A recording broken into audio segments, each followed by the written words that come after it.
जोंनाव 12टा 45आव जोंनाव सफैदों 12टा 45आव सफैनानै लगे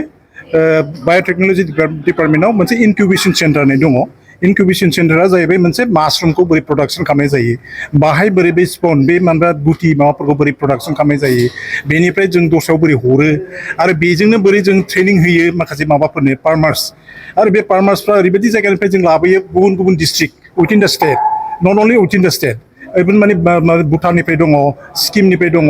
एखमबा नेपालनिफ्रायबो फैयो दा बेफोरबायदि माखासे फार्मार्सफोर फैयो आरो दा बिसोरनो जोङो ट्रेनिं होनानै हरो बै बाय'टेक्नोलॉजी डिपार्टमेन्टनिफ्राय इनक्यूबेशन सेन्टार आन्डार द headship of professor Sandeep Das बिनि आन्डारावनो बैफोर ट्रेनिंखौ होनाय जायो आरो बे ट्रेनिंखौ मोनखांनानै बिथांमोना गावबागाव जायगायाव थांनानै नैबे जिनिसखौ बोरै प्रडाक्शन खालामनाय जायो बे मेसेजखौ गावसोरजों लोगोसे लांफानानै गावसिनि जायगायावबो आरो माखासे मानसिफोरनो माखासे फार्मार्सफोरनोसो फोरोंहैयो आरो बेबादियैनो जोंनि बड'लेण्ड इउनिभार्सिटिनिफ्राय नैबे जिनिसा गोबां जायगायाव थांनानै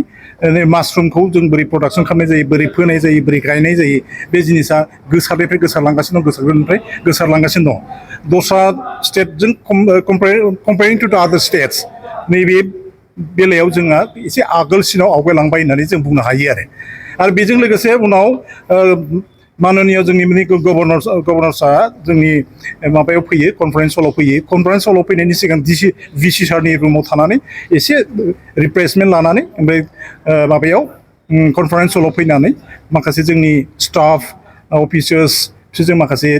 इन्टारेक्शन नट एक्जाक्टलि इन्टारेक्शन बाट मोनसे गावसिनि बुंनांगौखिनिखौ बुंलाङो आरो भिसि साराबो गावनि बुंनांगौखौ बुंबाय ओमफ्राय थिग बिदिनो chief executive member of BTR बिथाङाबो दङमोन बिथाङाबो गावनि बुंनांगौखौ बुंबाय आरो उनाव गभर्नर सारा गावनि जिखिनि बुंनांगौ बेखिनिखौ बुंलांनानै थांबाय आरो जिखुनु जाया मोजाङै मोजां थांबाय मोजाङै मोजां जाबाय प्रग्रामा बेखिनियानो गोजोन्थों थेंक इउ